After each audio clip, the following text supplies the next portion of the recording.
Welcome,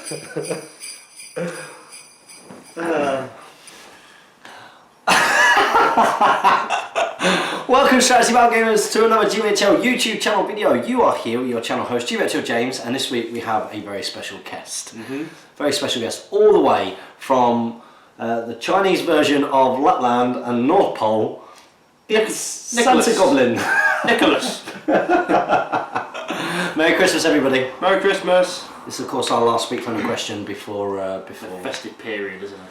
Yeah, we're going to be off, obviously. We're not going to see each other next Thursday. Thursday's Christmas. No, Thursday's Christmas Eve. Thursday's Christmas I'll be Eve. very busy Christmas Eve. Yeah, and I doubt that we're going to see each other before then, so we might have to actually take a Speak Friendly question off, which very, very rarely happens. I know. But we are making a bit of a festive effort. How much was the effort? Oh, this was £3 from China. The shipping cost more than the costume. So I thought When Jerry walked in before, I have to say, I did laugh out loud. It was a big LOL. Yeah. Oh, good effort. Thank you. I've got Jane's Tech Santa hat on. And a new Christmas jumper this year. New Christmas one. Oh, have you seen it yet? No. I'm seeing it tomorrow. I'm absolutely... Right. I'm so... Did you see my biotic fit videos that I put up? No, I saw you. I saw the head and I've not been watching it. Definitely worth checking out. So I turned around to Jane, who organises my social life, obviously. So Star Wars coming out, you know, we need to get together and see that. And when I mentioned it, we were with some friends and they've got kids and they were like, oh yeah, let's all go and watch it together. So I'm like, okay, yeah, you guys sort it out between you, that'd be great. Yeah. I said to Jane the other day, I said, Star Wars comes out on Thursday, when are we going? The 28th. Oh, that's a long time to wait. You know what? I got offered tickets for a midnight showing, and I was like, nah, I'm going. I've booked my tickets for Saturday. Could have watched it twice. I'd have gone. Oh, I even said to Jane, like, I'm pretty tired as it is. I can't get any more tired in December. Yeah. You know. Why aren't we doing the midnight? Can I go to midnight? she wants to watch it. She likes Star Yeah. Wars. So yeah, that's my one. I find your lack of cheer disturbing. I think that's pretty cool. So we're on Speak Friendly question. Is it 102? 102, 103? 3, I think. 103? Okay, we'll go with that. War is telling us here, but yes, another first to the post for Speak Friendly question 103. 103. Well, well done, buddy. And your actual question is this week's loop-sustaining question. Despite a proliferation of mounted raids, I wonder why characters like Radagast are not more commonly seen. The ability to dismount the Wraith off of his Fell Beast with a simple spell is huge. Panic Steed is such a great spell with so many applications, and yet I doubt I've seen him in a list. Thoughts as to why this nutter isn't more widely taken on the circuit, so I'll answer that one first. There's a couple of reasons really, isn't there? Yeah, so Radagast's Panic Steed is only good against cavalry, whereas Gandalf and Saruman, their sort of offensive spell, Sorcerer's Blast, is useful against everybody. Everything, yeah. Same amount of points as Saruman as Radagast. The same, so your better choice is Saruman, as he's always useful. He's got extended range on spells, and also Wraiths can resist Panic Steed. That's the key thing. In an amount of time needed to do the damage they have to do. That's the key thing, I think. Radagast doesn't have the key magic spells of command. Immobilise and command are so important in the game. He's got Immobilise, but he doesn't have command, and he's not got. What's Immobilise on for? Be a 4+, like 3+ like Gandalf. He's still got that. Okay, that's good. He's still got that one thing going for him, but he's not got compel or command, and he's not got Sorcerer's Blast. Like you say, if you compare it to Sorcerer's Blast, apart from the fact that Panic Steed is quite easy to cast, 2+. It's a 2+. So and he has got Renew, but it is a purely defensive ability, and he can cast it around corners, and he's got an Elven Cloak. He is a really sort of defensive wizard, but you're better off sort of having the multi-tool of Gandalf if you want a defensive wizard, and then Saruman if you want offensive. Yeah. No, I would completely agree with that. He's also got a bonus question here, but in your estimation, providing we get 0 updates from Games Workshop, how long before the game feels stale for players? A game can only go on for so long before it's been mined to death, at which point fan-made scenarios and changes rear their head. Has he missed the big announcements? It's a huge announcement. We've got Throne of Skulls back. Woo! We get to go and defend our titles, Mr. Yeah, no. Just in case that you guys weren't aware, we're given like champions. I got 3 peoples, didn't I? You got 3 peoples and I got Kingdoms of Men. Or did I take the Alliance army? No. I can't remember. No, I'm sure you got 3 peoples. You definitely got 3 peoples. Okay, I got 3 peoples. I'm pretty sure that you got 3 peoples. Anyway, the way that the Throne of Skulls normally works is that you Jamie got 3 peoples. You take an army and you get put into a category. You play a bunch of random players, which is good, you know, it's different, isn't it? You get to beat up some noobs. And then you get ranked on how well you do in comparison to other people in your faction. So I took Rohan, and other Kingdoms and Men's players didn't do as well. I think there was one other person who really brought the average up. Which meant that I won Kings and Men, and it would have been the same for you three peoples. Yes, and James Long for yes, I was everything else I took. Yeah, I remember what I took now. Ed Ball was for Mordor, as expected. Did Damien win one? Did he win Hobbit Good? What, Eastern Realms? No, that would have been. Oh yeah, no, I don't know. No. He might have won something else, like a display. I think we won the Battle of Five Armies. And of course we won the quiz. Yeah. Yes. I didn't. So absolutely great news there. So for anybody who doesn't know what we're talking about, Throne of Skulls is the Games Workshop hosted event. It's an absolutely amazing experience. I do recommend that you go to it next year. Don't be put off by the price. Food's included, and that is actually going to save you a lot of money. And the food's really good. Yeah. Bugman's Bar is amazing. Yeah. And we're all going to be there, so you know. It's a big event. Gonna be next up's War again. He says Ray Warhorns. He never leaves home without one. He finds there are too many popular units that -1 courage to his army, and a horn counteracts that. Goblin Town and Warriors of Erebor, for example, that the extra bit of courage has saved his bacon too many times. I guess it can make a difference in some ways. Yeah. I guess in my Rohan army, I never leave without one. Erkenbrand! Heroes with horns is the way to go. Like Durin with a horn. Oh. It's like, alright, sweet. Yeah, you're not getting rid of that. Yeah. Whereas if you put a horn on a warrior and it is going to be shot, he's going to be shot or blasted. Or it becomes a target priority, doesn't it? He's a big expensive unit. So next up we've got Hobbit Tabletop League. These are friends in Germany. HTL. Oliver. He's put, James, in the whole German-speaking community, there was just one person crazy enough to organise a tournament 3 days after Christmas in a city 1,000 kilometres away from his hometown. Me. You should have guessed that, mate. That's a crazy time to brave. You are insane. Let us know how it goes. I've got a big bit of support from Viennese buddy to organise everything on site, and it's working out well. We've sold 21 out of 22 available tickets. Well done. That's You Germans effort. not celebrate Christmas. Unbelievable. Look forward to seeing my family in Vienna. Well, in Vienna, so it's Austria, isn't it? Okay. And all those new and old faces, Ollie. Well, let us know how that goes, and well done for organising something over Christmas. Yeah. So next up, we've got Tom Turtle. It says, any idea when DOS 2016 details are revealed, hoping to come this year? Well, the event, I've actually written the pack. I'm just, I've asked some of the Nottingham guys to playtest a scenario for me. Ooh, new scenario. New scenario, yes.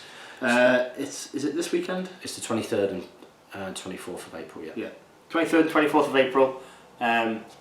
It's going to be an 80-point GBHL event, but DOS hopefully should be quite a big one. And yeah, the rules pack should be out soon. Just want to nail down the final scenario. Do we know what points we're doing? I think I'm doing 400. Going to go for 400? Yeah. Absolutely magic. So there you go. 400, but there's some stipulations in there. You've got to have at least 4 models. Okay. So screw you, Aragorn and the twins. that's basically why there's the 4 model cap in there. That army's too strong. Aragorn and the twins is the 350 list. 350 list. But you then boost the twins up to be something bigger. Yeah, you get to give them armour, so extra 20 points. 20 points, give them bows, maybe. Give them cloaks, and you just boost that list up. Maybe. He can't do that, so. Next up, Tom Turtle again. He says, a world campaign should be the GBHL's challenge for 2016. Be tough to coordinate. It would be too tough, I think. It'd be too tough to try to do that. It'd be tough. I've got a few little ideas about how I can make something like that work, but it would be too tough to do with Tom Turtle's propping up the questions. He's a good lad, Tom Turtle. Good friend of the show. I'm stealing that from the Guild Ball community. Any Guild Ball thing is friend of the show. I got a badge that says friend of the show. Everyone's a friend of the show. They're like, oh, so I was playing at a tournament the other day with this guy who's never forgotten he's a friend of the show. Oh, I've got a friend of the show badge from Who Cares Who Wins. I saw it. Win at all costs. So they don't watch this. There's no point putting that joke in there. No. So Tom Turtle's got another one here, and he puts, could be an awesome collaboration between a DCHL, Mid-Sussex Wargamers, GBHL, etc. How about it, huh? I guess that's for the World Campaign. It's too much. That's too much collaboration. It's very tough. Too many cooks spoil the broth. Certainly do. So I'll read the next one as well. Yep. Next one's from Morten Bendixen, our friend over in Denmark. He's put, hey guys, great job at keeping doing these. Yep, we're doing our best. I absolutely enjoy listening to while I'm painting. My question is about monsters. After having read both the GBHL FAQ and one from Games Workshop, I'm a bit confused about Monsters and Hurl, and so you should be, and we will clarify this for you now. As I read it, there's a big difference between the two, so my question is why. I don't know who makes the GBHL FAQ, but if you have any inside knowledge, yeah we do, as to why the fan FAQ contradicts the official one, please let me know. The best wishes from Denmark.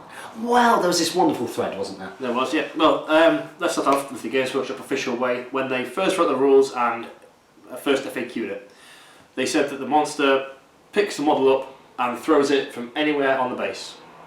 This is horrendously powerful because you're just not safe from it, and sort of it was a little bit too good. Like you pick someone up from this side of the battlefield and lob them on that side. So there were also problems with where you measure from. So do you measure from the point at which they were being hurled, and then there's that whole thing if you go through the actual monster's base itself, and you only roll the one, do you hit the monster? Do you manage to get through? So yeah, these were the main reasons. So we as a community made up a very long thread about how it should work, and it was awesome. We ended up with this sort of very now when you play it, it's a very simple way. Like you've got a 180-degree tangent where your models touch, and you can only be thrown in that sort of semicircle area. So you can't ever go backwards, basically. And you obviously can't pass through. You can't pass through the monster, and because your bases are circles, you're stuck with that 180-degree tangent. And then we had this. We played with it. It worked. It meant you could sort of play around hurl. You could charge the monster on the other side. So if you were to be hurled, you could only go a certain way. It worked quite nicely. And then Simon Grant very nicely sort of went over our community FAQ and sort of gave it the unofficial official thumbs up.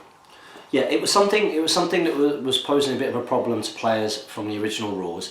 It got FAQ'd, but the FAQ that GW didn't clear up some of the key questions. So the community still had to kind of make a bit of a ruling of it, and then Simon Grant, very kindly had a little look over, and he has given the thumbs up to the GBHL FAQ, pretty much in its entirety. So for the most part, so it is a good FAQ to go off. I would recommend. Everybody having a look at that. The way the FAQ works as well is Damien, before he joined the podcast, was he's sort of like the FAQ coordinator, as it were. I think it worked out that way. And every so often, like a big rules query will happen at a tournament. Someone can then put it forward to the rules coordinator. He'll type it up as a question, put it out to the group to debate for 24 hours. After that time, there'll be a community vote, and we basically first past the post. Whoever gets the highest amount of either option wins, I guess, as it were, or is the community decision, and then gets put officially into it and can then be challenged at a later date. I think the best one was all of the camel FAQing. It was incredibly important. Yeah. I mean, completely changed the game. I think the one that worked best was the Legolas auto hit. Yeah. Can Legolas auto hit a horse? There was hours of discussion, like me, Legolas player, fighting against the fact that he shouldn't be able to auto hit a horse. Yeah, because if you read it as written, he shouldn't be able to. But ruling was previously at Games Workshop tournaments, he can. So in the end, the community decided, of course he can. It's Legolas, for God's sake. He can hit a horse if he wants to. But it was actually Simon Grant. Yeah, he was. Simon Grant weighed in because we were very much on the thing of, well, when you target, targeting a model and all this kind of thing, because it says you target a model. And the horse counts as in the way of the target. You can't target individual pieces. Exactly. So there was all this discussion about it's the bit where I've now completely changed the way that I look at. I mean, I've not been involved in it particularly long, but I've changed the whole way that I contribute to any of those arguments, which is, okay, what would Games Workshop think? Because as much as it is a gamer's kind of prerogative and everything to kind of try and make it so that it's rules as written, because these are the rules, when you realise that Games Workshop aren't really thinking of that, and really, Legolas can auto hit a horse because he's Legolas. That's the answer. Yeah. That was the official answer. He's Legolas. Of course he can. Yeah. Of course he can snipe a horse. He's Legolas. So that's a really good way of thinking about it. But do check out the GBHL Community FAQ because it is well worth looking through. Next up, we got Andreas, the Norwegian Viking. He says he's sure he asked the question last time, but apparently not. We were reading off the phone, weren't we? So they can get lost. Can get lost on there. He says, "Happy holidays, everyone." He's hard at work building terrain. Jonathan Wass. Terrain for the Norwegian Masters tournament in mid-January. including a 4x4 board of Hobbiton. Send us pictures, buddy. If you want some Hobbit holes, I've got 3 for sale. I'm just trying to flog them, get rid of them. Quite cheap though, weren't they? You send them quite cheap. Yeah, well, I think I put it at 35. I'm not happy to take offers of 30. Oh wow. £10 a Hobbit hole. Wow. He says he's glad that we like the idea of submitting lists before scenarios are announced, but please, if you include it in the rules pack, remember to include a line attributing the idea to this. Oh god, Spilfringen, the Fellowship. Oh, yes. Enjoy your holiday celebrations and give Bilbo a small treat from me. From what I've seen, he's got plenty. Yes, he's just had Spoilt. Oh, is he had his? Oh, I saw your post. Oh, before Christmas. I can't. The poor lad. He's got a little lampshade on his head at the moment, and I have to say I can't help it. But every time he trots around, of course, it completely affects his spatial awareness. He'd just be going to go through a door in the corner, dunk. Or I've got what is it? The what is it like? Dance of the Nutcracker or something? Oh gosh, it's just. Could that be him? He's. I should play that for him. Bless him. He's in a lot of pain. He's having to lie down on the cold floor. Any Any man would be. I'm so glad I wasn't complicit in taking him to the vets, because me and him have got a little bit of extra bonding going on at the moment, which is very much along the lines of, Daddy, I can't believe Mummy did this to me. It's along those kind of lines. Yeah. But you'll all be pleased to hear that he's doing as well as a lad without his bits can be doing. So, Poor Bilbo. I'll give him plenty of treats, don't you worry. Next up we've got Dreadnought369. He's put, can you have a 24 model mounted Rohan army? Is this good or not advisable? Sorry for not being in the loop. Also, GBHL James, I've sent you an email about Hotgates Gaming. Thanks guys. Oh, thank you very much. Well, of course you can. Yeah. Depends what points you're playing. Yeah. And is it good? Yes. Again, points dependent. Points dependent, yeah. And troop dependent. Troop dependent, there are certain builds which are better than others. It's not the easiest of armies to play. It's not very forgiving. And at certain, as you go higher points, it's it comes up against a lot of things that can smash you it start to getting pieces. like wizards and flying monsters. Wizards and more monsters is a big issue for them, and obviously better shooting armies as well. Yeah. There's a lot of things that can outshoot it, so it's not going to outshoot much. But yeah, it's doable. If you want us to have a little look at a list, send one over. And so next up we've got God of Gods. He says, hey guys, top 5 most effective SBG heroes. Points effective or effective in game? Because it's different. Yeah. So I'd say Smack. Yeah. Smack. So Okay, let's I go think points effective. I think points effective. Erkenbrand is definitely one of them. 65 points, Erkenbrand. 75 on us. Erkenbrand, definitely. Legolas. Legolas is up there, definitely those two. The twins are pretty points effective. Yeah, the twins, I'd throw them in there. But as one category, not two. Yeah. Points effective. You could say that if you're going to say points effective, you could maybe say the Ganbury Gan / Eowyn kind of. Those kind of low might, low points, high might. Yeah. King's Champion. He is the most underposted hero. He's a great fighter and gets 2 banners for your force that are actually banners, not. Isn't there a fan publication that goes There through the most is. undercosted? I believe I'm it's- not sure what it's called. I believe it's called. How do people hear about it? How do people order the magazine? I don't know how they pay. I don't know how they pay either. How do I pay? What you need to do is you need to email. I've been asking for 2 years! Just email SBG magazine and ask them At gmail.com. at gmail.com and just ask them. How do I pay? How do I pay? How do I pay? Remember, it's a donation and you get a physical copy of the magazine, and they have done a recent print run, so go and check it out, because that is a very good way of supporting half of your Hobbit hosts, Yes. which you should be doing. So thank you very much for that, God of Gods. I think we've answered that pretty well. I said Romil as well for my 5th. Rumil's good. Romil's awesome. Rumil's good. Saruman the White is very good. Oh, wiggle the beard. I think Saruman the White's very good for his points. It's expensive. You enjoying yourself there? Yeah, I just watched it on the screen. A little shine off. It's great content. My lip is covered in hair though. The thing is, they've got a good advantage because they're seeing you square on. And Yeah, I have to yeah. say, when I'm looking on the camera, It looks alright. it looks so much better than here in real life. Turn to the side. No, it'll break the illusion. Look to the side. Look at me, Ghibli. Brilliant, brilliant. Next up, we have got Wargamer Girl, which was Being Maisie. Being Maisie, yeah. Being Maisie recently changed her name. She's put, just thought you might like to know, I was using a channel called Being Lazy, but inspired by your channel, I have started my own Hobbit SBG channel. Well, best of luck, Cool, best of luck. We'll offer you as much support as you want. Do bear in mind that there is an actual Wargamer Girl channel, which is huge in War Machine, and very much supported by the guys at miniwargaming.com. So something to think about with your name. But next up, Sarah Amanda White. So Amanda White says, as Goblin Town goblins have bows in the films, do you think we'll ever see a bow-wielding model? I can't say anything to do with this kind of speculation anymore. Do you know what we should do is go, no. Yeah, I was going to say no. I don't think we will. We're not going to see any more models ever, because then we get good news a few weeks later. No, I generally don't think that army's going to be expanded. It's very good as it is. It works for Goblin Town. Can you remember when we used to be sort of really naive and hopeful, and as a result we didn't get anything? I think I was always a little bit... No, but that was like the channel angle, wasn't it? Yeah. Channel angle, support your Hobbit hobby, and happy strategy back game. There's all keep positive. buying things and they'll release things. Come on, let's keep supporting it, and then it looked like it was going to die a death in spite. We did the Hobbit. We did the Planter. Then we gave up. Then we were like, no, it's not going anywhere. It's gone. It's all about the community now. And loads of jobs appear for Middle Earth SPG essentially. People have got those jobs now. Someone's definitely done the interviews for the project manager.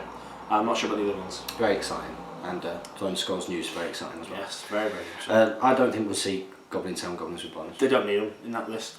Another model which I think would be really cool is the giant ogres with catapults on their back, which were present during the Battle of Five Armies. I think we might see something like that. I've got the extended edition. Have you got some really cool scenes? Is it much better? Yes. Can you remember when we did that trip to Morrison's? Yeah. And we couldn't get party poppers and banners and stuff like yeah. that? Terrible experience. I was stood for 20 minutes the other day waiting while they went to go and try and find. Oh, because it was a display case. Yeah, yeah. The actual trip. Yeah. Well, I went to Morrison's just because I had a day off and thought I'd go buy it and put it on whilst I painted, and I got the last limited edition, the last extended edition. Yeah, there was one in this Morrison's. I was sad. Well, clearly I was devastated, as were the two people. It's like a roulette, isn't it? When you go up to a checkout, and someone's putting the stuff down. And you go, oh look, that person's not got much. I'm there with a card and some flowers for Jane, and this display case and everything. Like, oh yeah, we'll get in there, start loading up their thing. 20 minutes later, I've not moved. Like, oh, you pulled the short straw there. Oh yeah. So yeah, I've not got it yet. It's just because there's some really, really cool things with regards to what they do. Do you think we'll see some of them? I hope so. I think Games Workshop wouldn't miss. Mind you, we've said that before, haven't we? They wouldn't miss out on the opportunity to do the whole sort of Dane and these cool. They've got to do Dane. Yeah. James, can you give us some details on how the Arno Civil War game worked and where you played as Rudawa? It was a forum-based game where you assumed a character of a lord. I can't remember what I was called. It was a worldwide kind of campaign. There was a PHP grid map that you could go into, and there was effectively a games master, like an admin, who could lock and start turns. You're ruining the illusion. Who could lock and start turns, and you could effectively. You got a certain number of resources every year where you could get troops and move armies across this thing, and then you would role play what you were doing, and it was set around the kind of time of the Arnold Civil War. So yeah, that's kind of how it works. It still exists. If you go on to www.forumgaming.com, I've got no idea what they're doing over there now, but there are some nice guys over there that are very, very committed to that group, and I was one of the people that helped set it up, so I should go over and say hello, really. A bunch of them sent me stuff when I was in Iraq and everything. Good to subscribe. Yeah. Yeah, look what's happened to me. He says this, you most likely have been asked this before, but where are the mats that you get, where are the mats from that you use for gaming, James? For me, I'm not too sure. We've got a bit of an in-joke with this, I think. Yeah, there is a bit of an in-joke. These guys taking the mickey out of me again. Frontline Gaming. Ooh, these mats from Frontline Gaming are really great. You can get them at Frontline Gaming. The thing is, what you guys might not understand is that when you film a YouTube video and you're not scripting anything. Yeah, unscripted is tough. Unscripting anything is very, very, very tough. So you're doing something like that, and you need to give yourself ways of having a minute to think about the next thing you're going to say. basically you're having a conversation with yourself, and you will naturally hit points where you've not thought of what you're going to say after you've said what you have. I do that all the time. It's got me into loads of trouble. I constantly say things that I've not thought about what I'm saying. It's something I've found really tough from Steamforged News doing. Is that it's all scripted there for me, and basically I'll read. No. I know, right? It doesn't look like you're reading from a script at all. But basically, I'll memorise a bit I'm doing, and I'll do it, and then I'll be like, all right, cut. I think having a script makes it actually worse for me, but that's the way that I wanted to do it. So Yeah, I can see why as well. keeps it really short and choppy. Yeah. Last question. Frontline gaming. Yeah, Frontline Gaming is the mass company. Last question for this week: what is the most overpowered ability that does not belong to a really powerful hero, e.g. Sauron? Rumil's Swift Parry. I think that's pretty powerful. It's really powerful. Really powerful. Reroll really- your sixes. It was really powerful. I took Sauron, of course, to the league final, and I came up against a Galadriel army with Rumil, and of course, yeah, you're taking Sauron, you're not playing seriously. And I have to say, it was quite a wonderful thing having Rumil Swift Parry Sauron because I used it. I know you're not supposed to use this mic, but I did because it doesn't matter. And to be fair, if someone kills Sauron, if someone gets Sauron down to 0 wounds and you roll a 1, they deserve to kill him. So don't save the mic. But there was that one moment where I got priority and he didn't have any might left, and I transfixed Rumil, and everything came in, and all the pike support and everything, and I did roll a 6 to win the fight, and proceeded to swing my mace and kill 11 Galadriel. Wow, that's cool. It was so good. It's like therapy. Like, finally, my turn. Oh, 3+. Okay, so there's 6 people in contact there. Let's roll through it. That's 5 dead, and then there's 4 people supporting there directly. That's another 2 dead, and then there's these plank supports, and that's another thing, and it's great. Regards from the Southrons, the Aussies. Lizard boy. I can't remember what that was in reference to, but I remember shouting it a lot. Lizard boy. Where did that come from? I don't know. Oh, it was the Argonian. Lizard boy. It's a good job that he wasn't into the cat people. Yeah. Okay, next up we've got Mr. Snobler. He's put, I did comment last week, but it seems I posted it too late. Well, it could just be that it was on the phone. Not really commented much, but I will try and jumping into the loop. You're always more than welcome, my friend. I'm currently at university studying programming. I was wondering, what do you guys think that it would be useful to have a program which you could use at tournaments rather than a spreadsheet? It would have different options for different tournament styles, and all you need to do is add the player names and score plus extras the specific tournament may want. Let's start off with that bit.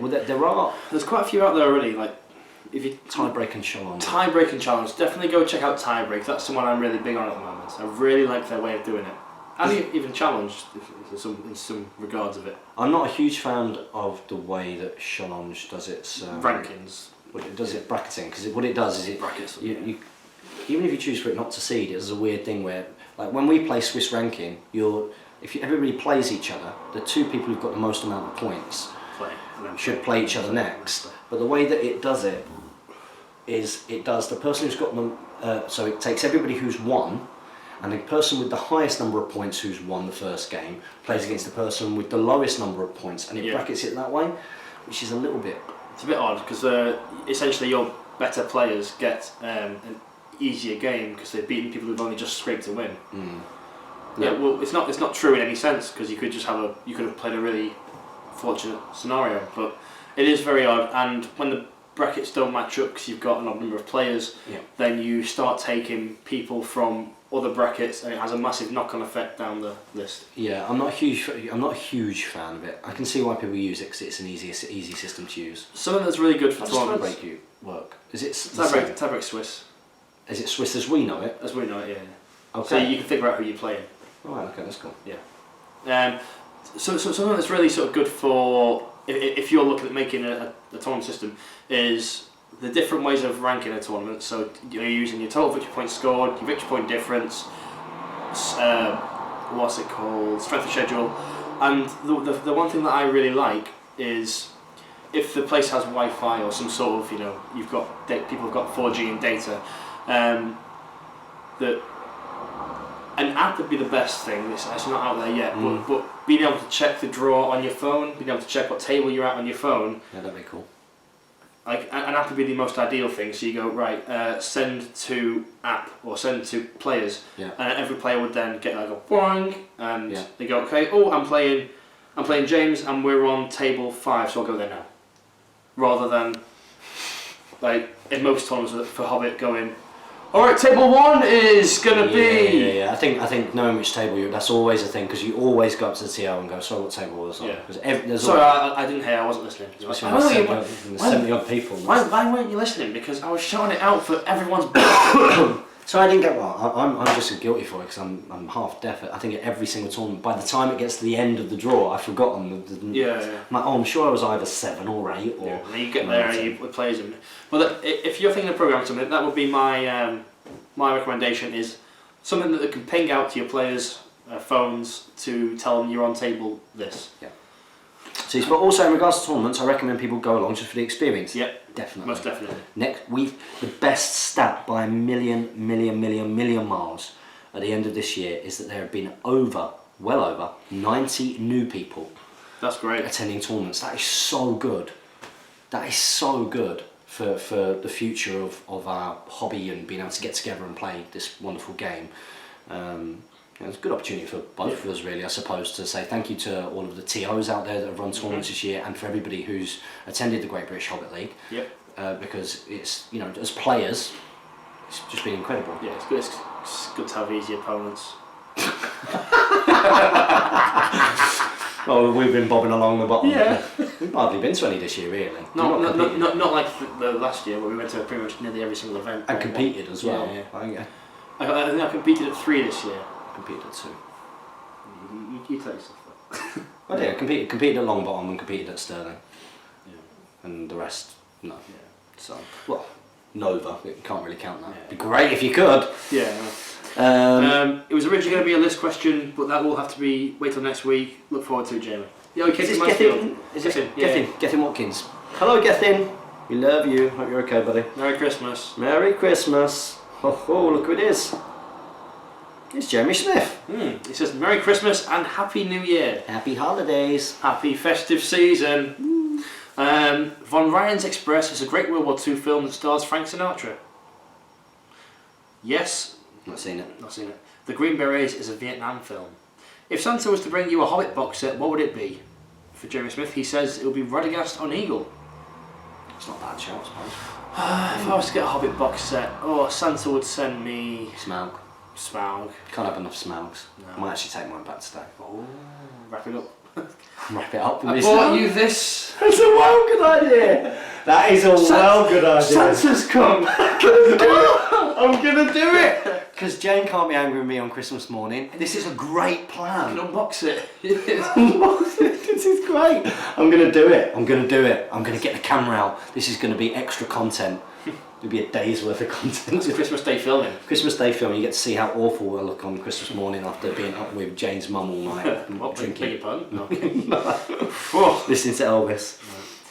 He says, when are you going to see Star Wars 7? I saw it yesterday, by the time you see this video. I hopefully will have seen it around the same kind of time as Jamie, but if not, then the 28th apparently. Any chance there'll be reserved tickets for Audicon? No, but Jamie had a great suggestion, which other people have mentioned about having a staggered tier system. Tier system, which is doable actually. So release 30, release 30, release 30 at different times of the day. Yes, you'll all, and it's going to sell out really quickly, isn't it? There's going to be 150 people. It's going to be a lot of work, but it's going to be so cool. It's going to be so good. He says, my gaming buddy Matt, aka Lord of the Brown Ring, that's that name again, is putting together a Lord of the Rings and Hobbit League called Chicagoland Hobbit League. We've had a dozen players and we'll have had our first official tournament this weekend. Oh, congratulations, good luck with the events and with your league. Hi Matt as well. Yeah, hello. Can you offer us some advice on getting things up and running, pit traps to avoid? We'll soon have a Facebook page and or a YouTube channel. Keep an eye out for us and give us a shout out. That's all for now. First Stager Smith, signing off. Merry Christmas. Merry Christmas, First Stager Smith. Always a pleasure. Pit traps to avoid for getting a league set up or tournament? The tournament itself? Just be very clear, be loud and clear. You know. Run your spreadsheet through a few times so you know what you're doing. Yeah. Yeah, do that. I'm trying to think. Maybe make sure everyone's having a good time. That's something that can be overlooked a lot of the time. Is the hospitality side of it. Remember, people are attending an event. You know, ultimately they're there to enjoy themselves. So make sure everyone is enjoying themselves. Everybody got a drink. Everybody having a good time. You know, don't be afraid to make big calls, big decisions. You know. Yeah, that's the other thing. You know, undoubtedly there will come a point where two people disagree on something, and just keep the situation calm, go aside, look through the rules, make a clear decision, and don't waver from it once you've done it. Yeah. Regret it afterwards. Yeah. That's probably about it, isn't it? Okay, so next up we've got Harry Taylor. Hi guys, what a legend this guy is. Hi guys, I've decided to start my own all-mounted Rohan force. Fantastic. I'm after some guidance as to what would make a fun yet effective 750 point army. Thanks. Knight Pelennor, Erkenbrand, Eowyn, those are your 3 heroes. Mm-hmm. Then probably 6 to 8 Sons of Ale, Royal Guard of a Banner, maybe 4 Outriders, or whatever. A third Outriders of the Royal Guard and Son of Ale balance that you've got, and then the rest Westfold Red Shields. No throwing spears. Throwing spears are for losers. You get that, unless you're on foot. There you go. So I hope that helps. Next up, Son. 2 weeks. Shut up. 2 weeks in a row. Unbelievable. Son. He says, Sean. my question from last week didn't make it. I thought we answered it. Maybe the week before we answered it. We did. We talked to you, Son. Son. We even did this. He says, I'm finally back and you forget me. Could never forget you, Son. Son. You disappoint me, lads. Just kidding. I'll find the last question and post it again. Well, I hope you have done later on. Otherwise, we're going to miss you out again, Son. Next up is Jacksaws. Jacksaws, but Merry Christmas from a first ager that's finally got time to reinvest in my favourite hobby. Great news. So I have one tactical question regarding my main evil army, Harad. I watched an old battle report when Jamie's Wood Elves got absolutely turned into paste by charging the Mummock. That is an adult content video. It is. I watched that again recently. I'm so swearing. Yeah, it's back by before I reined you in. And you know what? It's besides the beginner's bat rep, it's the most watched one, I think. It's because it was top of the battle report recommended so videos. You see it, yeah. It was the first one on there, I think. So, I think it's because it had swearing in it. Bring it back. Not in my videos, though, guys. It says, and I noticed that the Harad warriors on top were mostly firing at the models in base contact with the Mummock. Now it seems to me that the Mummock is pretty much always going to be stuck in. Do you think that upgrading Harad warriors to watch Zakana, with or without bows, or Kana warriors, sorry, warriors of Kana, and buying the rocks upgrade would be a good idea? Strength 6 shots, hitting on 3s and re-rolling 1s, poison arrow stakes, shooting attacks. Yeah, we know what your poison rocks. Yeah, poisoned rocks, huh? I'm thinking that 12 of these shots a turn can really clean up the fight so your Mummock isn't pinned in combat. Thoughts? Yeah, it is a good option. There's a couple of ways to kit out a Mummock. That's one of them. You might also want to consider getting the... Is it grappling? There's repelling lines, yeah. There's also an option where your Harad warriors take the +1 courage, so that if your captain dies, they can take over as courage 4 and still be a bit more reliable and not stampeding everywhere. Yeah, that's not a bad shout. Repelling lines and watch Zakana or half trolls. Even half trolls with rocks isn't terrible. No.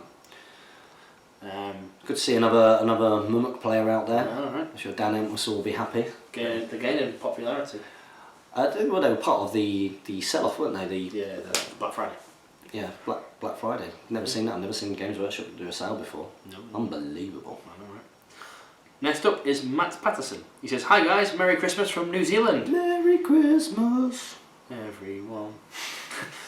I'm so tone deaf, mate. I just wasn't expecting you to respond. This is Jamie. When you sit there going, Santa. Best of luck next year. My question this week is more of a list query. I'm taking a 750 point army list and was wondering how I would play it effectively. The list is Elrond mounted, Twins mounted with bow and armour, Linday mounted, Gilgalad mounted with shield, Arwen mounted, Rivendell Knight Captain mounted. 750 points exactly, and was considering swapping Arwen and a captain for Glorfindel mounted, which is definite. Do that. Yeah, do that. Do that.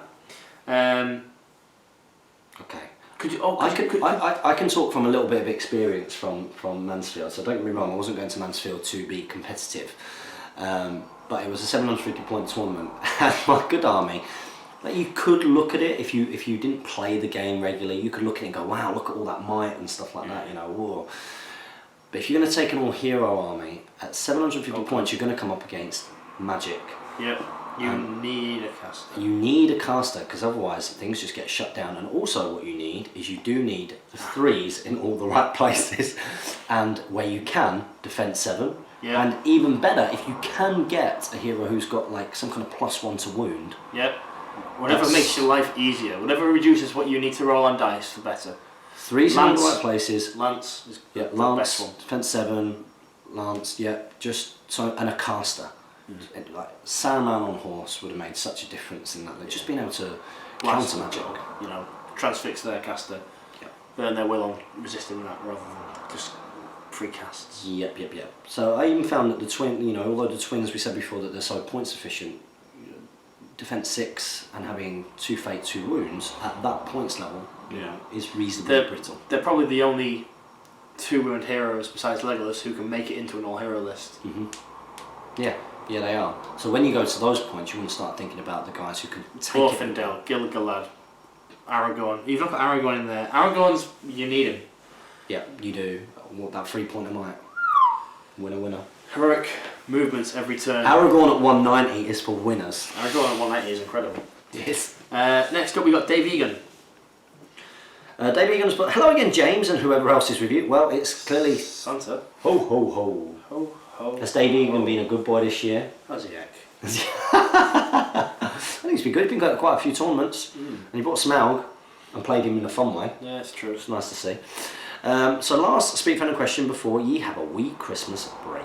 Are there any heroes that you've used, heroes whose profiles are competitive and effective in game, yet for you they never seem to work? Not because you didn't use them well, but whenever you use them you always have bad luck with them. Gimli. Gimli's terrible for me. I don't take him anymore. I love Gimli. No. It's like, oh yeah, I got 3 attacks. Oh, whiffed it. He was terrible at fellowship. In that fellowship list, he was awful. He holds it together. It's the defense A. He holds all the troops up. That's all he does, though. He doesn't kill like he should. Oh no, he does for me. He's great. Legolas, Gimli's awesome. Legolas's shooting never does as well as I wanted to do. You just got to do it right. Legolas is awesome, and his shooting just doesn't do it for me. I'm not sure Gildor is awesome, but Gildor always lets me down. Yeah. Without fail. I've painted up a Gildor now. Have you? Yeah. It's a nice model, isn't it? Nice model. How long did that take you? 30 seconds? Probably. About an hour. Other good heroes that have let me down. Well, I've only ever used Gilgalad once, and that was in a recent battle report. And he let me down massively. Yeah, who else I think those should be better than they are? That's it, really. Gimli. Gimli's always my standout. I'd rather take Durin. Sorry, Durin. Of course, I'd take Durin. Barley with Durin's axe over Gimli any day. So here we go. He's also put, for me, Gimli and Thorin are always hit and miss. They never really do well for me and have a tendency to bosh. Both versions of Legolas also do rubbish for me. With shooty Legolas, I can never roll, and then a 2+ the wound. That's what happens to me. You're doing it wrong. That's what happens to me. You're just doing it wrong. I'll be there and I'll be like, right, I'm going to get this horse, and do you know what, if I roll a 4, I'll probably mind it. You know? You don't have to think like that. You think, right, I'm gonna hit the horse and it's gonna die. You don't think, oh, I better use some might. You go, no, I'm gonna kill this horse. He's always, and then every now and again he'll tease you, and he'll go, oh, here's a 3 for you instead of a 1 or a 2. 2 or 3 points of might. And he looks at you across the table and he actually turns his head and he says, GBHL James, 3 points of might? Yeah. No! I'm not using 3 points. That's usually your opponent's voice going, do it, 3 points of might, yeah, I'll take a wound for 3. No, I agree with you with the Legolas thing there. He's also Megalus always boshes for me when I charge him into content. That's because you're playing him wrong. Yeah, Megalus should be shooting. So on the topic of war films, my favourites are Saving Private Ryan, Platoon, that's good, Black Hawk Down's really good, Yeah. and Full Metal Jacket. Full Metal Jacket is really good. Yeah. Like that is up there. So whoever said War of the Worlds is a war film, it's not. It's a science fiction alien invasion disaster film. True. I did think that one. I know, whatever said, it's not. Keep up the great work as always, GBHL host. Happy strategy about gaming and Merry Christmas. Merry Christmas. Merry Christmas. Everyone. Snow is falling. All around me. Children play. Let's not carry on. Ryan Ratchford. It's Acthon 39. Nice suit of the weekend and to get games. Oh yeah, we've both got games. Unbelievable. Oh, my game was amazing. He had 90 goblins. How many dwarves did you have? 16 in total. 16 in total. Didn't even. It wasn't all hero either, was it? No, it wasn't all here. It was during. Well, I'm sure we'll come on to it. I'm sure you'll mention it. It says, "Wow, the league final has just ended, and what a weekend! Oh, what a weekend! Everything about it was amazing. From the games, the hotel, the night out. Thanks to all the guys on the Saturday night. You know who you are, and it was great fun. Yeah. You heard about him? No, what happened to him? His first beer. Really? Yeah. Well, it's his first beer with sort of us. Good man. Got very drunk. Yeah. Just necked it. He's like, no, it's not juice. Where did you guys go? The men. Oh, we were on the back table at the next. hotel. No, he had his first beer at the restaurant. Oh, okay, all right. David said he got very drunk. He thought it was like it was juice, which is the first mistake. When he, oh yeah, sure, I'll drink. Glug, glug, glug, glug, glug.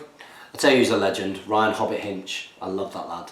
Yeah. He's so cool. I hope he comes to every tournament where I am playing. He's just, there's a bit, and Steve just looked at me and went, he's not going to be able to keep up with, he's not going to keep up with you for much longer. You watch in 15 minutes, he'll be gone. And I was like, no, he'll be fine, he'll be fine.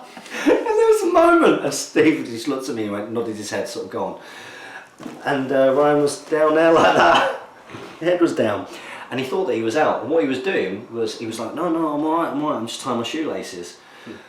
And he pulled his feet out, and his shoelaces were tied together. And I had this moment where I thought that he'd actually been down there, tying his own shoelaces together. It wasn't the case. Our new, and congratulations by the way, champion, GBHL champion, had tied his shoelaces together under the table. No better time, perfect segue into congratulating Jay Clare. Yes, very well done. Very Well done, played. buddy. He says, thank you to all my opponents for good games. James, he thinks he got an unlucky draw with you. Yeah, he got seized the prize against. Oh, well, It's the only game I think my heroes won. And he says, and Jamie, I don't even know what to say. 90-6. we continued the game, and the dwarves killed off everything, and lost 6 dwarves. Was it a rolling thing, or was it a playing thing? I don't know. Just everything. Everything went brilliantly for me. Durain's company.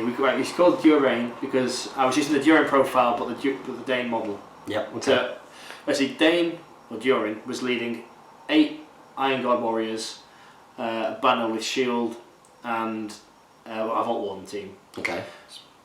Considerable, but that's small. And 50 points. With them were Thorin with Orcrist and Oaken Shield, Dwalin, Dory, Nori, and Gloin. Is that it? That was the army. That's terrible. It won 2 out of 3. And it nearly had the first game. That's Ryan, Mr. Hinch. Oh, he took filth. He had horrible filth. He took It real was filth. a battle with Reavers with axes, a Shade, a Knight of Umbar, a Taskmaster. It was like... I can forgive him because he's cool. I like He's it. good, lad. But yeah, so in our game it was domination, and the 16 dwarves won without breaking. Thorin, one-on-one the Goblin King, no might left on either side, won the roll-off. 5 wounds from Orcrist. Yeah. It's like, take that Goblin King, you blubbery mass. Use your fate point, you ain't got enough wounds. And then, basically, these Iron Guard just ripped them to pieces. It was a really fun game. Like both of us just. It was a fun game to be next to. Dubakar! Just loads. Well, I was also playing an incredibly fun game at the time with my heroes versus Most Sporting, which was Tom Pickard. Yes, yeah. Who is an awesome guy. He's lovely, and we had so much fun in our game. I tell you what, that's a fun profile. The new Thranduil. Oh god, he's grim, isn't he? He provides you a very similar kind of satisfaction to that moment when Sauron, with his 3 attacks, rolls the 6 and there's everything on him and kills everything. That moment where You trap You charge him in on his thing. You heroic combat. He kills the things he's in heroic combat in. He dismounts to go into everything else, and then just proceeds to go. And there's just these little triangle shaped. It's like crop circles, triangle circles in the enemy army. It was awesome. So yeah, 2 cool games going on next to each other in that round. It was good fun. He says, but in all serious, he lost 5 out of 6 games, winning only Reconnoiter against an all-hero force. What went wrong? My 90 Goblin Super Horde, you guys know the list, and my Dwarven army, which was Thorin with Pony Orcrist and Oaken Shield, 12 Erebor Warriors with Spear and Shield and a banner for one of them, Durin, 12 Khazad Guard, Floy, 1 Khazad Guard, 38 total, you need 20 to break, need to kill 29 through to 25%. What went wrong? Merry Christmas. The Dwarf list seems good. I don't know what you did wrong with that list. No. Yeah, I mean, 90 goblins. You know, it's tough to take on. It's a lot of models to chop through. But I guess at 750 points, you are coming up against casters and stuff like that. And yeah, I didn't have that. He failed Fury with both Shamans. Oh, okay. And when that happened, I was like, oh. Okay, so that's going to be a big difference because then, you know, the moment that you break him, he's in. Poof. Yeah, he's in a lot of trouble. So got to kill 46 to break. Yeah. Yeah. But remember, you've not been to many tournaments. You know, there could be little nuances in the game that you've not picked up on yet that you will do in the next coming tournament. So don't be put off. Keep on coming. So next up we have Nano Dave 1980s. But hi GBHL. My question is, when a mounted character loses combat and receives his wounds, does it go straight to the character or the mount, or do you randomise it? Striker picks what he does. He can either hit the man directly or can choose to hit the mount. And it's always worth hitting the mount. Yeah, do it before you roll to wound. Yes, you have to do so you go, alright, I've got 3 attacks here. Oh, I've won the fight. I'm going to first strike on your horse. No, I don't get it. Second strike on your horse. Get the horse, roll your Throne Rider. Rolls a 1. Doubles. No. Does it not work? No, Throne Rider happens at the end of the combat. Oh, does it? Yeah. Oh, I did not know this. Yes. Oh, loads of people have done that against me as a cavalry player. I think it's just a way because you just do things as they happen. Yeah, of course you do. You meant to throw Throne Rider at the very end of the combat. Oh wow. Well, that's going to be good for me because that's happened to me loads of times.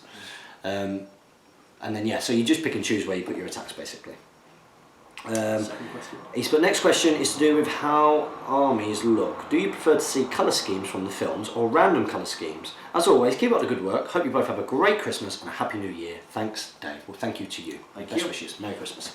I like to see variations. Like I like to see like my elves have got a winter theme or wood elves. But then I've seen James Long's with the autumnal theme, which is very cool. I've seen a spring theme. Mm-hmm. Some I've not seen, like the blue and yellow, but I do like to see differences.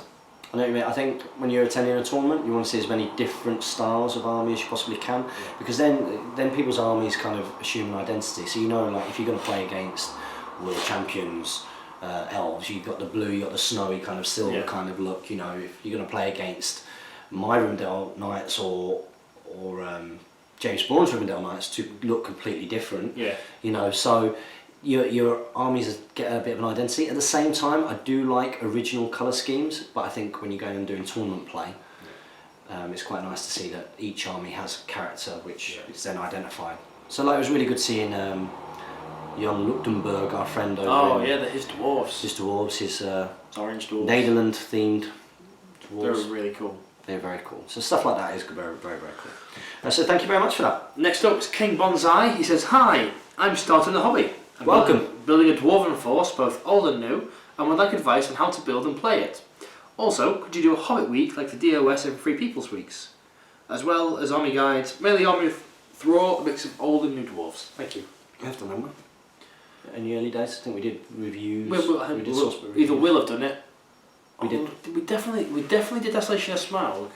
Yeah, we did Desolation of Smaug. But did we do the Hobbit?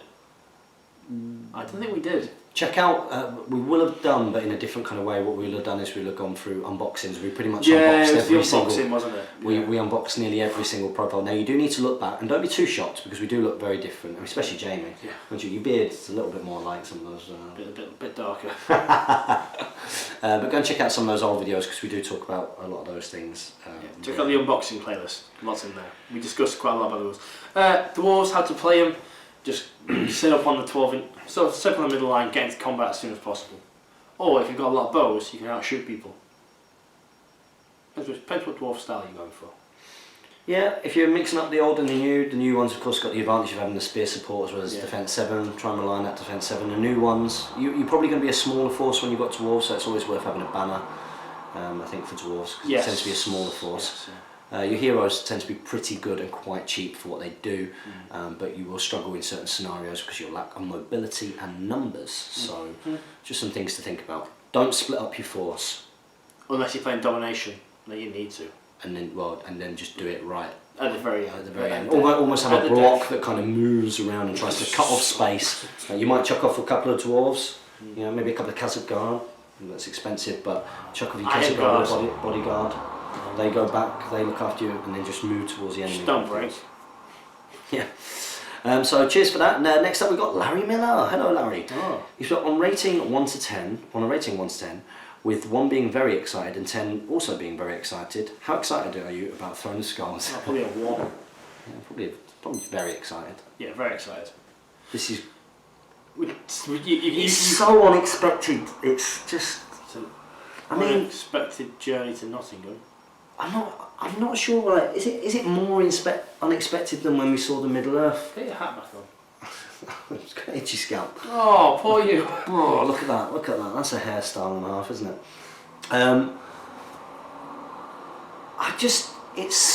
I didn't think that it'd ever happen again.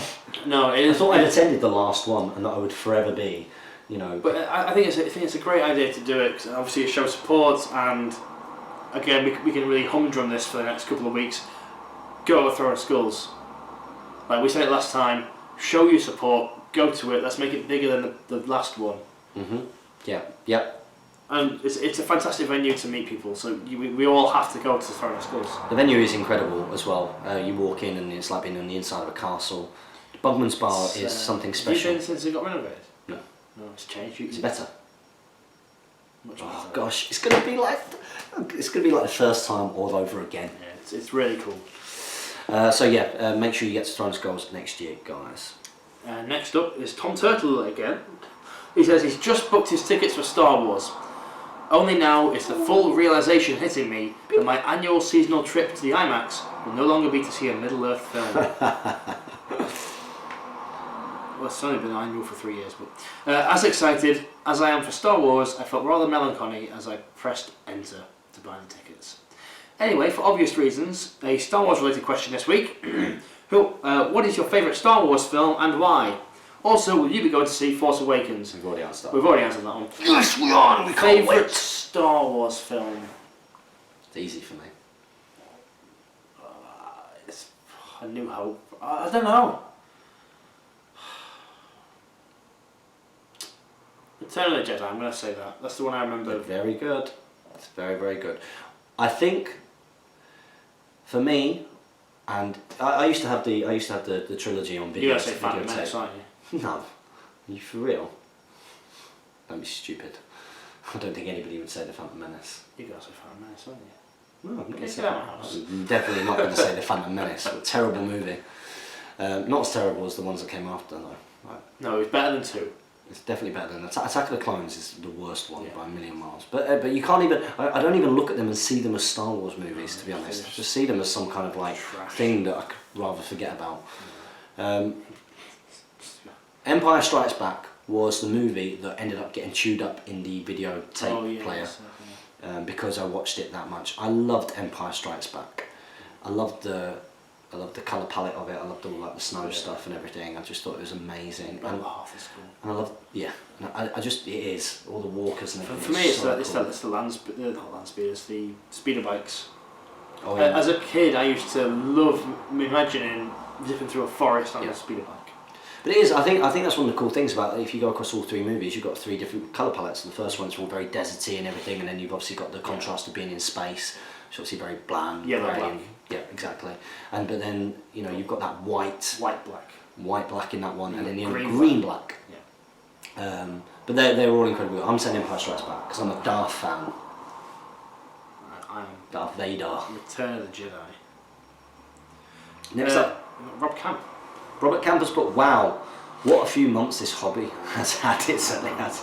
First record numbers at Redos, Then the specialist games announcement from Games Workshop, now Throne of Skulls. It makes you wonder what has happened within the Games Workshop hierarchy. Given that when I started watching this YouTube channel, the consensus was that it was all over as far as GW were concerned. When did you start watching it? That's quite interesting. That's quite interesting. Rob, we'll forget by the time we meet up next, but comment below when you started watching this channel, because we were really, really positive for about a year and a half. It was like our, what do they call it? The slogan, catchphrase. No, not the catchphrase. Mantra. Not the mantra. The mission statement. Okay, yeah. It was like our internal mission statement to each other when we started this. Was like, look, you know, let's get the Hobbit back. Let's be really positive. We want people to want to play. Like if you notice, all our like we've never done a bad unboxing. Like we're only positive. Well, we were because ultimately, you know, we never. Even if they're mold lines are terrible, well, there's a few mold lines, but you can clean them up with a knife. You always have to say end on positive. There was never. Yeah. Like we've never done anything to hurt the hobby, as it were. Yeah, I think it's too easy to, because you can see it in forums, a cycle of negativity. You can slam Games Workshop like there's no tomorrow. You can destroy models based on sort of like the old Wood Elf sculpts are terrible, but you wouldn't put that out as saying, no. Let's review this, it's awful. We were always looking at the bigger picture, which was that ultimately we love this game. I was just getting into it really. You obviously were more established. We both loved this game. We both wanted to be able to play more people and to continue and to see more models and everything. And if you just get into that perpetual kind of negative cycle that a lot of forums can get into, it's just going to put people off. You know, people are going to look into it, and you can see it all the time on all of these non-Hobbit wargaming things. When the Hobbit or Lord of the Rings is mentioned, the negativity. It's just boom, oh, no one plays it, oh, it's a terrible system, and oh, that's, you know, and you hear all this. Have you watched the latest episode of Who Cares Who Wins? Nope. They talk about the Hobbit in that. For a I don't know. What does he mention? Yeah, well, they said they're quite crass, but yes. they talk about it, and you know, Chris is like, oh, it's a terrible game. Ripped the rules, didn't play it once, bought some models though. Everyone's got some Lord of the Rings models now. Everybody. But then Steve Newton's saying like, oh, they had a tournament, you know, a few weekends ago that got over 70 people. Yeah, I was talking to him from the Hot Gates. And Chris was swearing his head off, going, have they got that? Like the War Machine Grandmaster's got 80, and he's like, as if there's this Hobbit community out there that no one knows about. So obviously we don't branch out greatly. Like, a lot of the Hobbit players play the Hobbit, and that's about it. Comment, like, share. Share's a big thing. Share's a big one. You know, share as much as you can. If you belong to a wargaming club, get people and say, look, you need to check out the GBHL podcast. Check them out. If you've got any questions, get a speak fan in question. You know, then maybe move on if you want to start discussing things in more detail. Or Palantir, watch the back reps, watch the little mini series. So keep sharing this to all of your wargaming pals, even if they're not interested in the Hobbit. There is that illusion. He's put, I have no question this week, just want to keep in the loop and wish everyone a Merry Christmas, Happy New Year. Yep, Merry Christmas everybody. Here is to an incredible 2016 for a hobby. Yeah, lots of cool things to, I mean, you know, Throne of Skulls is going to be amazing. There's lots of new venues running Great British Hobbit League tournaments, which is going to be fantastic, so looking forward to that. Of course, we've got a lot of the established venues. Of course, there's Ardacon as well, which is going to be like the World Team Championships. That's all going to be in a hotel. In November, right? October 21st to 23rd. Oh, okay. Are you aware?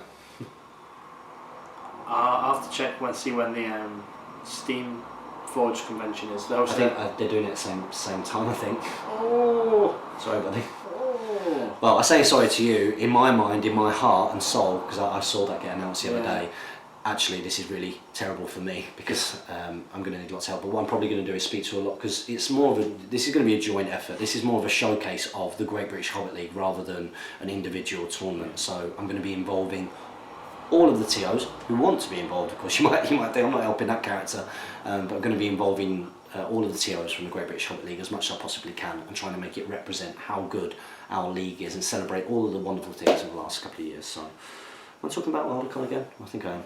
I think you might have changed your group. I think your group thinks as the 9th. It doesn't. Okay. It shouldn't do. It should say 21st to 23rd. Check. Check it out. If it does, I have not put it as that. So, Okay, thank you very much for that, Robert Camp. I'll read the next one while you check that. We've got Lord Dracona, we've only got 2 more. Great content, I'm probably late, but building and painting both Saga and SBG stuff. Have you played Saga now, yeah? No, you haven't played Saga. No, I haven't played Saga, I didn't get to. Oh, it's Friday 21st and 23rd. We'll both be getting on Sagas very, very soon. Let us know how you get on. Does it say the right? Yes, yeah, 21st, 23rd. Next up we've got David Whittaker. Final question of this week. He says, he may have missed out. My phone wouldn't play last week's, so watching on the PC. Well, you've not. You've snuck in. I met David Whittaker for the first time at the weekend. Yes. I played him. He smashed me. He says, well done, James, on getting my win-loss ratio correct. I don't know. Albeit in a somewhat vague way. It was a pleasure smashing you in my first game, grabbing a late game victory against Jamie in the final game. You were both fantastic opponents, along with Mr. Harrison. You made my most sporting vote very tricky. But who got it? That'd be telling. Ooh. It better have been me. Ooh. We had a great game. I charged Thryden into a bear. I bet I didn't get it because I bet throughout he felt absolutely terrible about the fact that I could not win that game. You know, if you get Lords of Battle and you're like, oh, this is going to be good for me. I've got all hero. This is going to be amazing. And somebody pulls out the 3 trolls and Saruman and Green on a horse. All of my heroes. You got no magic. Got no magic to deal with Grima. It was just a massacre. It's the second worst I've ever been smashed. But we did have lots and lots of fun. So thank you very much, David Whittaker. And it was lovely meeting you as well, pal. He says, oh my eyes, Hobbit Throne of Skulls, will you guys be there? We got titles to defend. What a stupid question from David Whittaker. Are you going to go and defend your... Hell yeah. I'm going to defend Rohan. I don't know how. You've not really been playing Wood Elves for a while. No. But because it's random... Random's got more chance. Like I'll be happy with random. Random's got more chance because you're less likely to get drawn against... Scum. Yes. Yes. Scum and villainy. In the top tables. He says, I'm aiming to follow in the footsteps of league champion and good pal J. Mr. Laketown Clare by bringing the following list. Bard, Girian's heir with armour on a horse. 12 militia, 4 spear, 4 shield, 4 bow. That's good. Militia captain with 4 shield, 4 spear, 4 bow. That's good. Alfred with 8 Leytown guards, 2 swordsmen, 3 spear, 3 bow. Gandalf the Grey on horse, 600 points. How many bows is that? 12, 11 blinding light. You still get outshot by quite a bit. Right. I don't know, that'll be alright. I think it'll do good. Huh? I think it'll do good. It'll do alright. He says, pretty squishy probably, maybe too many points in heroes, but the plan is to remain in a blinding light and Bard's super buff bubble for most of the game. Also, it'll look pretty, and you have been buying a lot of militia recently. He thought about bringing his dwarves, but it wouldn't feel right without Dane Ironfoot. Well, you never know by then, do you? Yeah, maybe. I reckon, I have my suspicions that there won't be any... That's my actual... No, it does look like you've got this tiny little white tongue though. Oh! What are you doing? You've ruined... my £3 costume! I think you've got a nose hair. Hang on. Get off my costume! You got a bit that's just sticking out. Well, they can't see that. No, they won't be able to see it. I can see it though. There we go. That's better. There you go. Look a lot smarter. Go on. You think that they're going to do it? I think they're not going to release anything until that weekend. And then on the Saturday night they'll go, by the way, we've got these in the store. No. That's what they did with the original Lord of the Rings source books. No. Like we all sort of knew something was happening, and they were like, oh, and by the way, these are available for preview and on sale tonight. It was like, oh! Everyone just ran, bought the books, and was sat there going, read, absorb knowledge. If there wasn't already a trillion reasons to come to the Hobbit Throne of Skulls run at Games Workshop's headquarters in Nottingham, then I think you've just had it, because if that happens, that's going to be an instant sell. Everyone will buy it. Everyone will buy it. We say, oh, no. No, it's just, there's a red dot, so I was just checking it out. This has been an hour. An 9. An hour and 9 minutes, so I'm going to have to get back. Yeah, and, it's now 12 minutes past 9. 12 minutes past 9, so we'll have to get back now. Mm-hmm. But guys, it's been an absolute pleasure doing Speak Phone Question for you all this year. I'm sure I speak for both of us when I say that. I hope that you guys are enjoying it, and let's hope that 2016 is just as successful and that we keep on growing, get more people involved in the Hobbit hobby. Any final notes for the year? Merry Christmas, and we shall see you again maybe once before the new year. If not, it will be in the new year. Yeah, I might be able to meet up between Christmas and New Year. So guys, don't forget to comment, like, share and subscribe. Support your Hobbit hosts by clicking the links below. Yeah, make sure that you like us on Facebook and follow us on Twitter. Support your Hobbit hobby. Good man. And happy Strategy Battle Gaming and Merry Christmas, everybody. Just hands. Brilliant stuff. Ugh.